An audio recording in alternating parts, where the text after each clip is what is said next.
ሰላም ጤና ይስጥልን የሀሳብ ገበታ ቤተሰቦች እንዲሁም አድማጭ ተመልካቾቻችን እንደምን ዋላችሁ፣ እንደምን አደራችሁ፣ እንደምን ዋላችሁ፣ እንደምን ቆያችሁ። ይህ በአይነቱ ልዩ የሆነ ውይይት ነው። ይህንን ቀን ለረጅም ጊዜ ስጠብቀው የነበረ ነው። እናንተም በተደጋጋሚ ስትጠይቁን ግን ሳይሳካልን ቀርቶ በተለያየ ምክንያት ዛሬ መጥተናል። ያው እንግዶቼ ብዙ ማስተዋወቅ የሚያስፈልጋቸው አይደለም። በተለይ በፖለቲካው ረገድ የአደባባይ ምሁር ናቸው፣ ታዋቂ ፖለቲከኞችም ናቸው፣ የሀሳብ ገበታ ቤተሰቦችም ናቸው። በእኔ በኩል ይህንን ጥሪ ተቀብለው ሁለቱም ስለተገኙ እና ሪዩኒየን ከ5 ዓመት በኋላ ሪዩኒየን ስላደረጉ እና ስላደረግን በጣም እጅግ ደስ ብሎኛል። ስለመጣችሁ ስላከበራችሁኝ በጣም አመሰግናለሁ። እንኳን ደህና መጣችሁ። እናመሰግናለን። እሺ እንግዲህ በመጨረሻ ጊዜ አንድ ለአንድ የተገናኛችሁት ከ5 ዓመት ከ3 ወር በፊት ይመስለኛል፣ ሜይ 2 2020 ዓመተ ምህረት።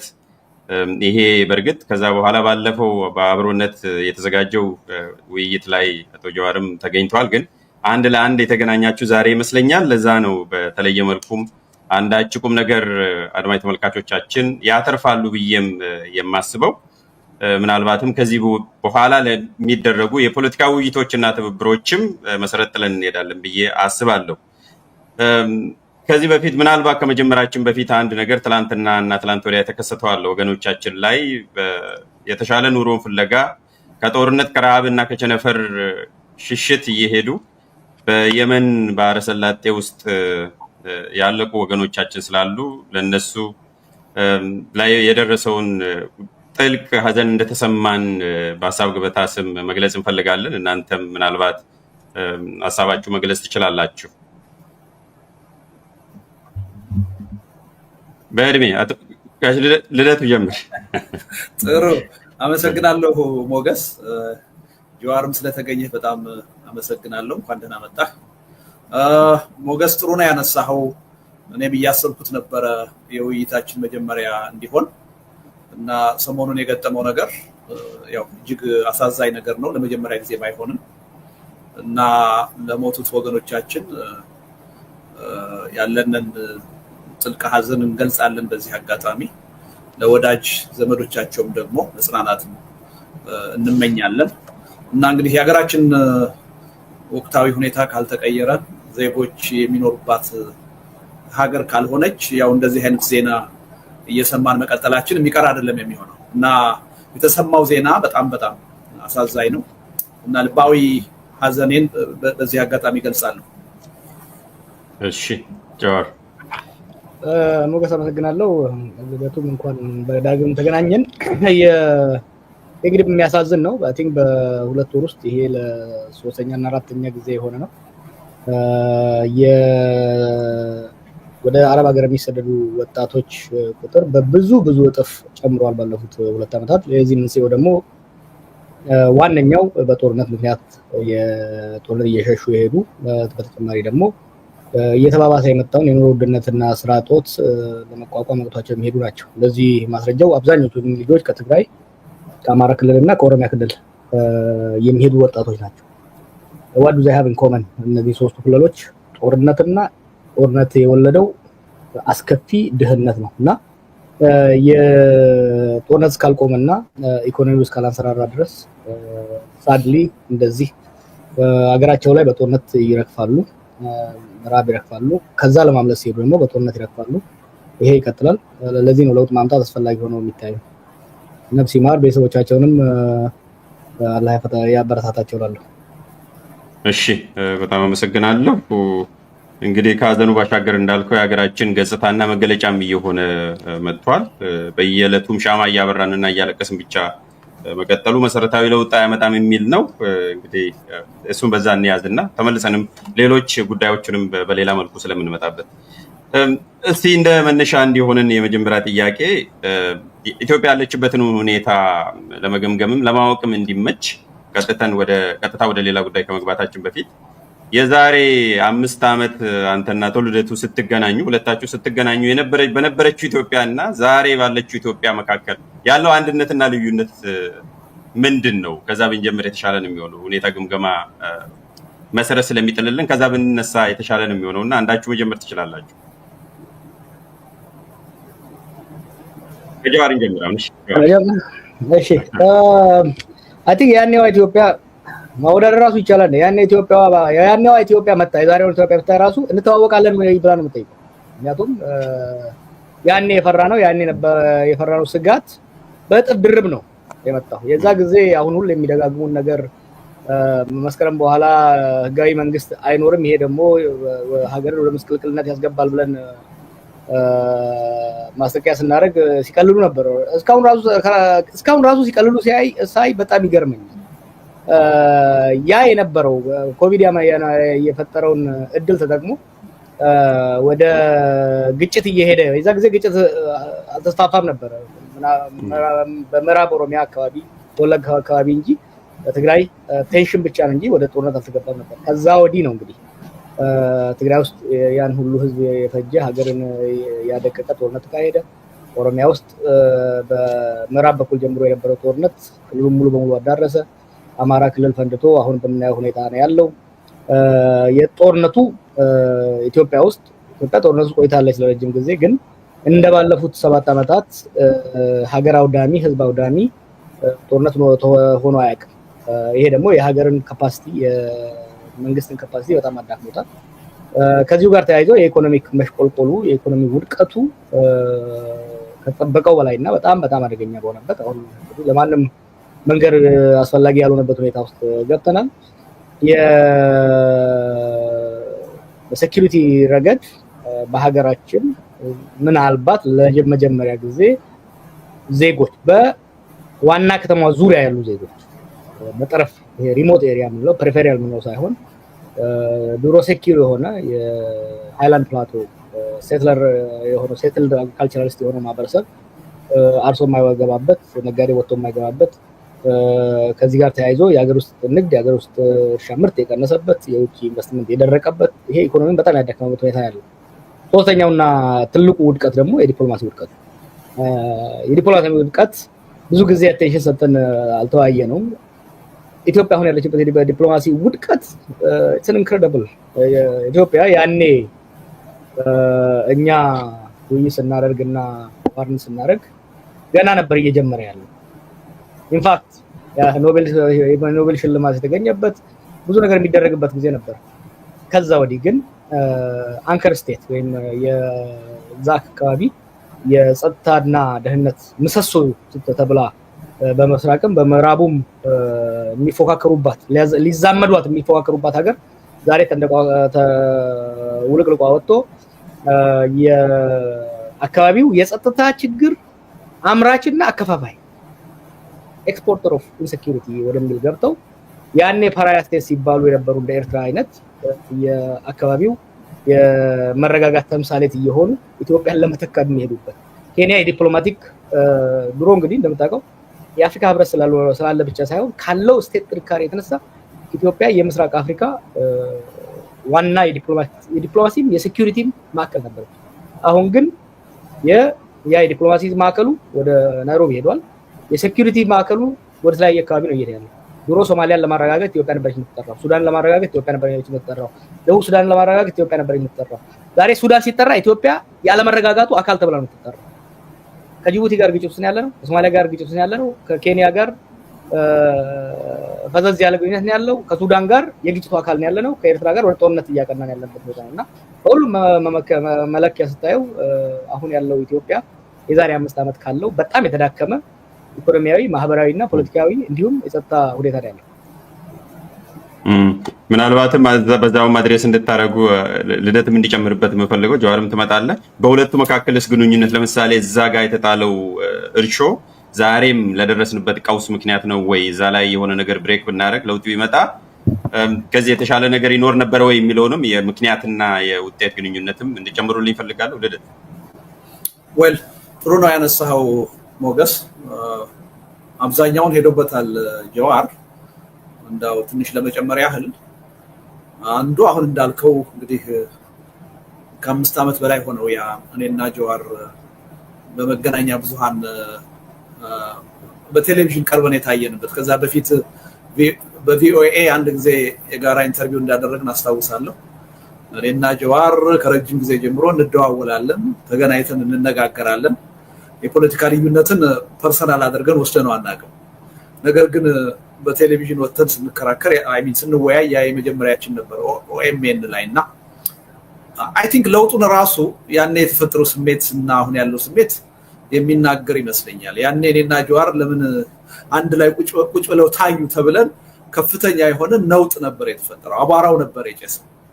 በፍጹም በቃ በአገር ጉዳይ ተገናኝተን ለመነጋገር የሚያስችለን የጋራ ጉዳይ እንደሌለን ተደርጎ በአንድ በኩል በገዢው ፓርቲና በደጋፊ በሌላ በኩል ደግሞ በተቃዋሚው ጎራ እንዴት ሁለቱ ይገናኛሉ ተብሎ ትልቅ አቧራ ነበር የጨሰው።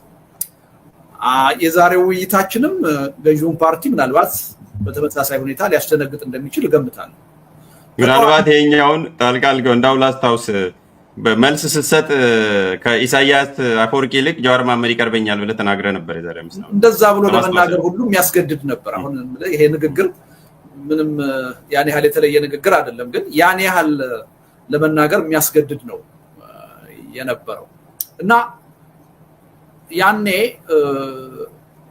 ብዙ ጫጫታ ተፈጥሮ ነበረ በመንግስት ዙሪያ ብቻ ሳይሆን በተቃዋሚው ጭምር። እኔ እርግጠኛ ነኝ አሁን የመንግስት ኃይሎች መንጫጫታቸው አይቀርም። ተቃዋሚው ግን የሚደነግጥ አይመስለኝም። አሁን እንደውም ደስ የሚለው ይመስለኛል።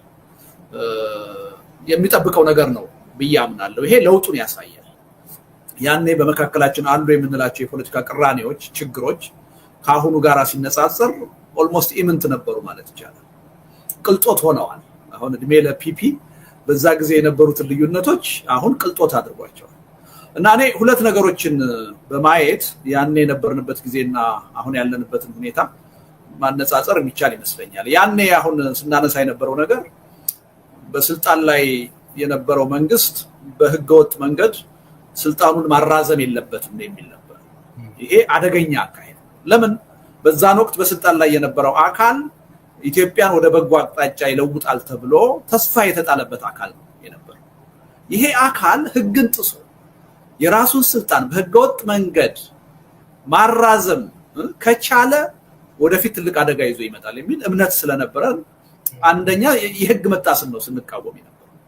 ሁለተኛ ከዚሁ ጋር ተያይዞ ይሄ በበጎ መንፈስ ህዝቡ ያየው የለውጥ ሂደት ሊኮላሽ ይችላል፣ ሊጨናገፍ ይችላል የሚል ስጋት ነው የነበረው።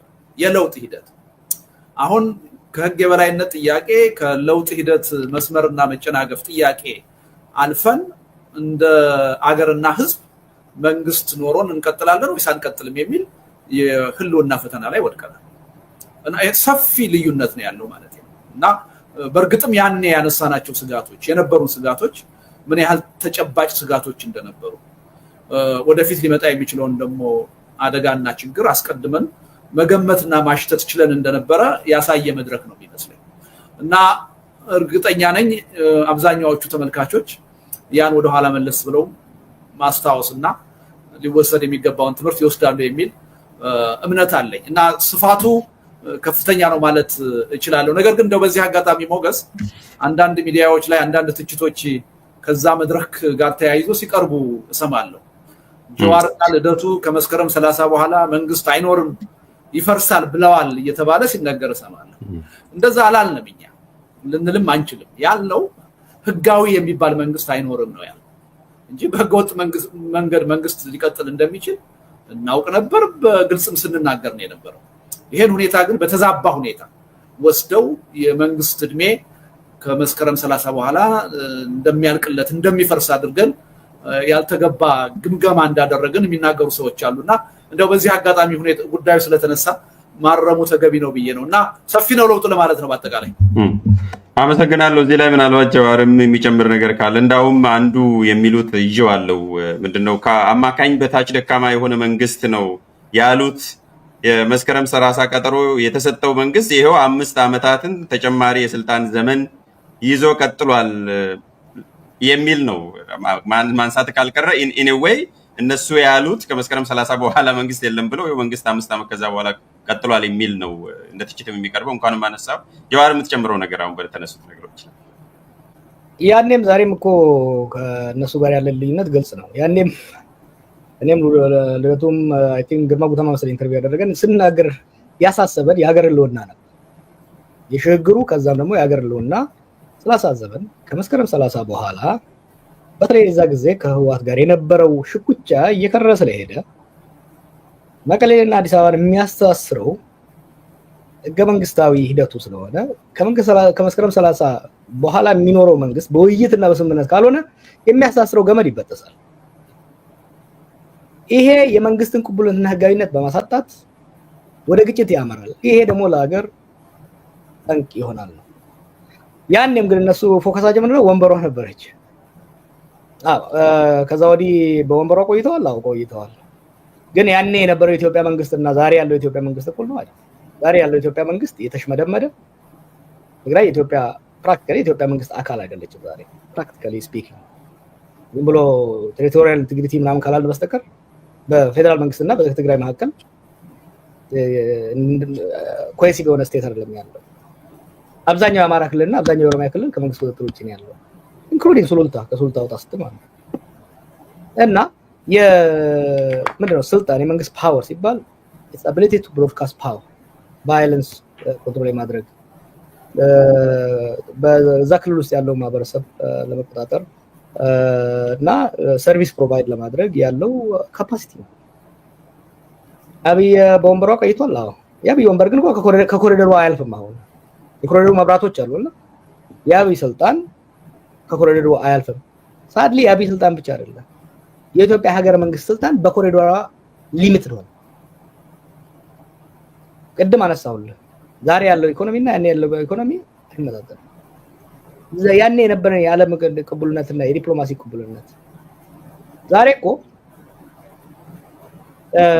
ራሽያ፣ ቻይና እና አሜሪካ ሊዛመዱ ሲፎካከሩብን የነበርን ሀገሮች ወደ ጎን ተረስተናል።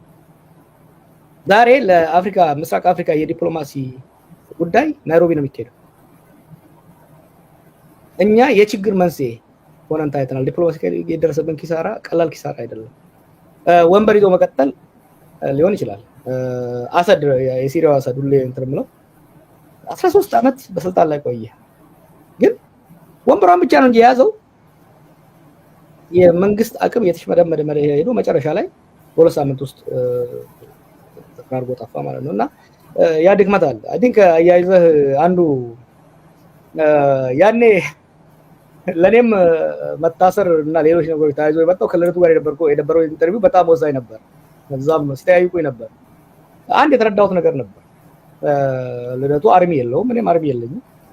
የዛ ጊዜ ትልቅ አርሚ ነበረውና ወይ ሊታገላቸው የሚችለው ህወሓት ነበር ወይ ሌሎች ድርጅቶች ነበሩ። ለምን ይሄ ሁሉ ረበሻቸው ስትል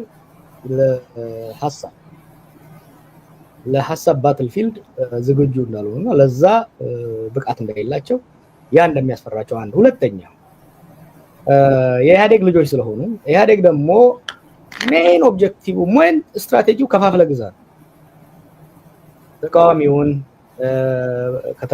ወይ በብሔር ወይ በሃይማኖት ወይ በመሬት ወይ በሐሳብ ከፋፍሎ ቫያብል የሆነ ተቃዋሚ ልዩነቱን አጥብቦ ወይም ደግሞ ለጊዜ ወደ ጎን ትቶ በኮመን አጀንዳ ላይ ሊወያይ ስለ ሀገር ስለ ጋራ ህልውና ሊወያይ የሚችል መወያየት ብቻ ሳይሆን ከግራና ቀኝ ያለውን ኮንስቲትዩንሲ ወደ ማከል ሊያመጣ የሚችል አመራርና አደረጃጀት እንዲበቀል አይፈልጉም።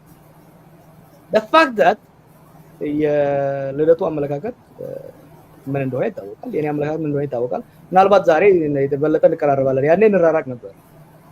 the fact that መቼም ሳድና ጭድ ናቸው የሚሏቸውን ሰዎች መቼም ሊወያዩ አይችሉም፣ እኛ ብንሄድ ይባላሉ የሚሉ ሰዎች ከነሱ የበለጠ ለጋራ ህልውናና ለጋራ ሀገራዊ ሰላምና ጸጥታ መወያየቱ ምን ያህል እንደሚያስፈራቸው ግልጽ ነበር። አሁንም አንዱ አሁን ይሄ ነገር አንተ ከለጠፍ ወዲህ ሲደርሰኝ የነበረውን አቢዩዝ you cannot believe እና it's testament የዚህ አይነት ውይይት አስፈላጊ እንደሆነ ጠቃሚውን የነሱን ዛቻና ስድብ ስትገልብጠው ለሀገር የሚጠቅም ነገር እየሰራ መሆኑን የሚያሳይ።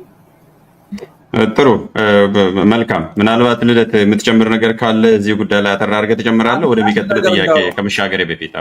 አንድ ነገር ጀዋር ሲናገር አስታውሰኝ ነው። ያኔ እኔና ጀዋር ስንቀርብ ሁለት ርዕሰ ጉዳዮች ናቸው የነበሩት። አንዱ ከኮሮና ቫይረስ መምጣት ጋር የተያያዘ ነው። ሁለተኛ ያው ከመስከረም 30 በኋላ መንግስት በህገወጥ መንገድ ስልጣኑን ለማስቀጠል እያደረገ የነበረውን ዝግጅት በሚመለከት ነበረ ውይይት ያደረግነው እና በልዩነቶቻችን ላይ ለመከራከር የሚያስችለን መድረክ አልነበረም። ምክንያቱም እነዛን ሁለት ጉዳዮች ለመነጋገር ነው ቀጠሮ ይዘን የተገናኘ ነው እና አንዳንድ ደጋፊዎቻችን ቅሬታ ነበራቸው። እንዴት ሳትከራከሩ ትወጣላችሁ? የተለያየ ልዩነት አላችሁ፣ እሱን ማዳመጥ ፈልገን ነበር የሚል ቅሬታ ነበረ። እኔ ቅሬታውን በመጥፎ አልወስደውም ያኔ። ምክንያቱም ያኔ የነበረው ሁኔታ በልዩነት ላይ ብንከራከር ችግር ያለበት ወቅት አልነበረም።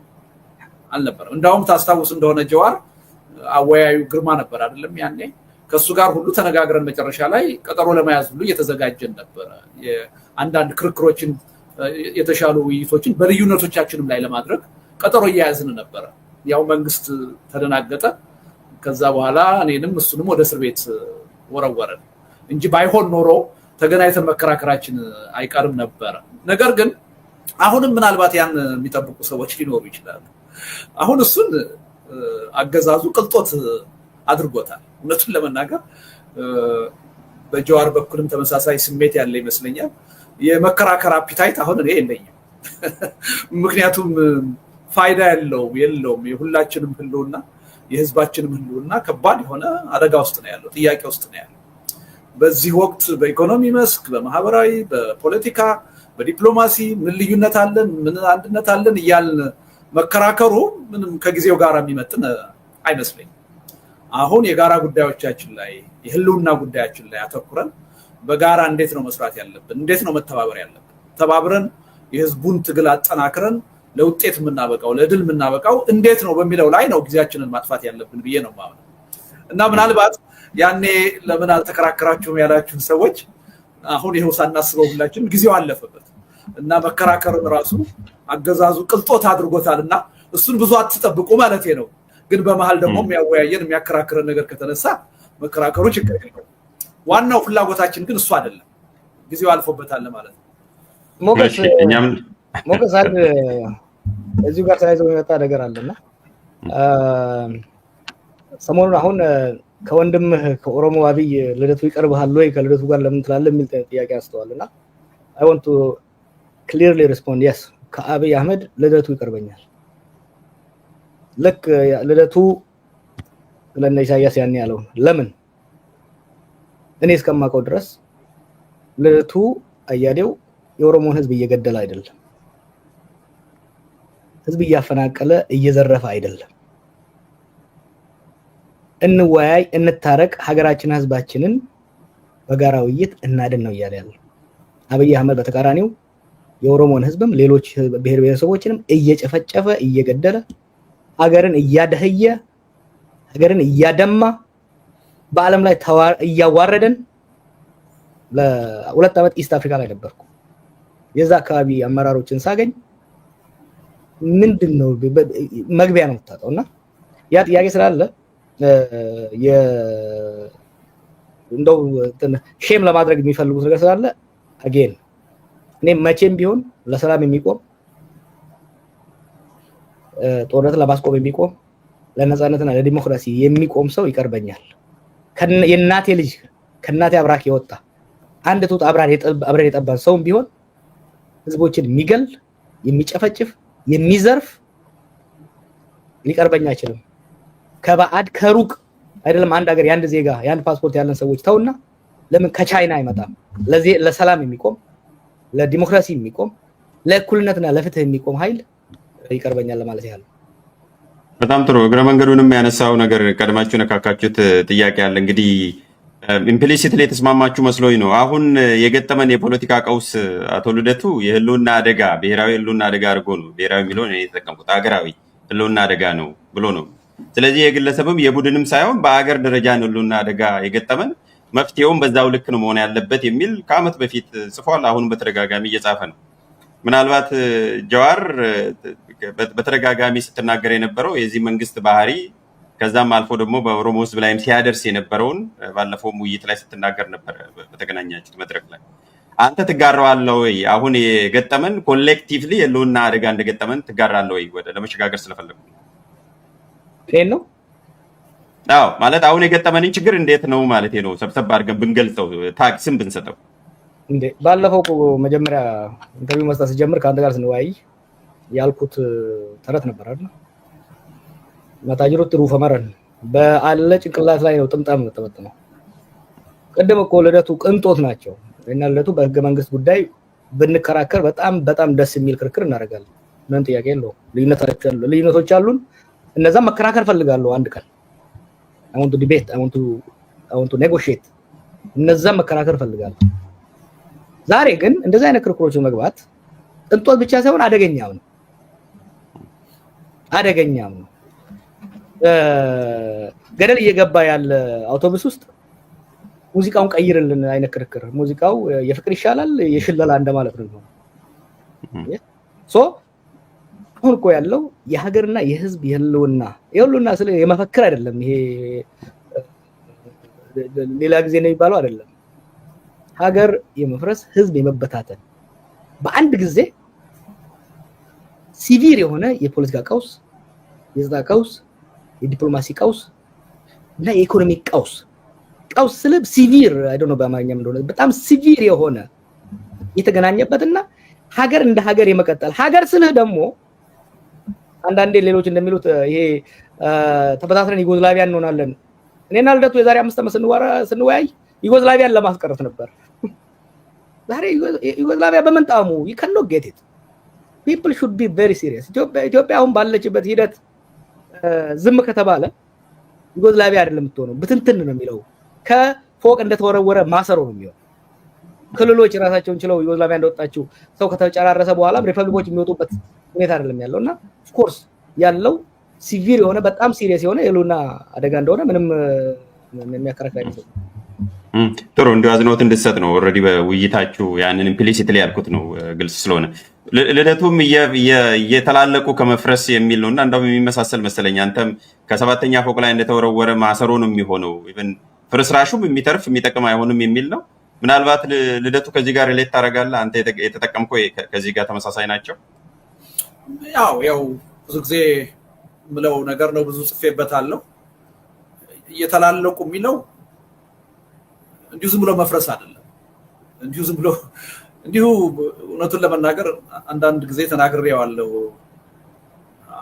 የምፈልገው አይደለም የኢትዮጵያ አንድነት እንዲቀጥል ፈልጋለሁ። ነገር ግን ኢትዮጵያውያን በሰላም ተለያይተን 3 እና 4 ሀገር ሆነን በጥሩ ጉርብትና መኖር የምንችልበት እድል ቢኖር ሳልፈልገውም እንዳማራጭ ልቀበለው ይችላል። ሳልፈልገው ምክንያቱም አሁን ከፊታችን እየመጣ ያለ ነገር ጀዋር እንዳለው እንደ ዩጎዝላቪያ የመሆን እድል አይደለም። ዩጎዝላቪያ ተለያይተው 5-6 ሀገር ሆነው መቀጠል ይችላል። እኛ በዛ ደረጃም መቀጠል አንችልም። ስለዚህ እየተላለቁ የሚለው ነገር ያለ ምክንያት አይደለም፣ ከመፍረስም በላይ ነው። እንዲሁ የሀገርና የመንግስት ህልውና ብቻ ሳይሆን ህዝባዊ ህልውናችንን ነው የምናጣው። ያለንበት ደግሞ የጂኦፖለቲክስ ደግሞ ፖዚሽን በጣም ከባድ ነው። ዙሪያችን እሾህ ነው። እንዲሁ በቀላሉ ተሰደን መውጣት እና ከችግሩ ማምለጥ እንኳን የምንችልበት እድል የለንም። የኛ ሀገር ሁኔታ በጣም ከባድ ነው እና እሱን ለማሳየት ነው። እና አሁን ያለንበት ሁኔታ ሌላ ቃልም ቢኖር ከህልውና በላይ ሊገለጽ የሚችል እና አሁን አጠቃላይ ሀገሪቱ ወደ ጦርነት ውስጥ የገባችበት፣ መንግስት አጠቃላይ በሀገሪቱ ኦልሞስት ቁጥጥር ያጣበት፣ ህግና ሰላምን መረጋጋትን ማስፈን ያልቻለበት እና ኃላፊነቱን ስልጣኑን ረስቶ የኮሪደር ስራ እና ችግኝ ተከላ ላይ የሚውልበት ሁኔታ ነው ያለው። ሀገሪቱ ግን በእያንዳንዱ ቀን በመፍረስ ሂደት ላይ ነው ያለችው። ወደፊት ትፈርሳለች አይደለም፣ ወደፊት እልቂት ይመጣል አይደለም። አሁን በመፍረስ ሂደት ላይ ነው። አሁን በመተላለቅ ሂደት ላይ ነው። ይሄን ጉዳይ ማስቆም እንችላለን ወይ ነው ጥያቄ። አስቆመን ሀገራዊና ህዝባዊ ህልውናችንን ማስቀጠል እንችላለን ወይ ነው ጥያቄ እንጂ ኦልሬዲ ገብተንበታል። ወደፊት የሚመጣ ስጋት አይደለም አሁን እያወራን ያለን። ኦልሬዲ የመፍረሱ ሂደትና መተላለቁ ውስጥ ነው ያለን። ማስቆምና እንደገና መቀጠል እንችላለን ወይ ነው ጥያቄውና እጅግ ከፍተኛ እና ውስብስብ ፈርጀ ብዙ የሆነ ችግር ውስጥ ነው ያለን። ጥሩ መልካም። ምናልባት በተደጋጋሚ የሚነሳው ጀዋር ባለፈው በመግለጫችሁም ማለትም በኦሮሞ ምሁራን በሲያትል በተገናኛችሁበት ላይም አንድ ግልጽ ያደረጋችሁት ነገር አለ። ይሄ መንግስት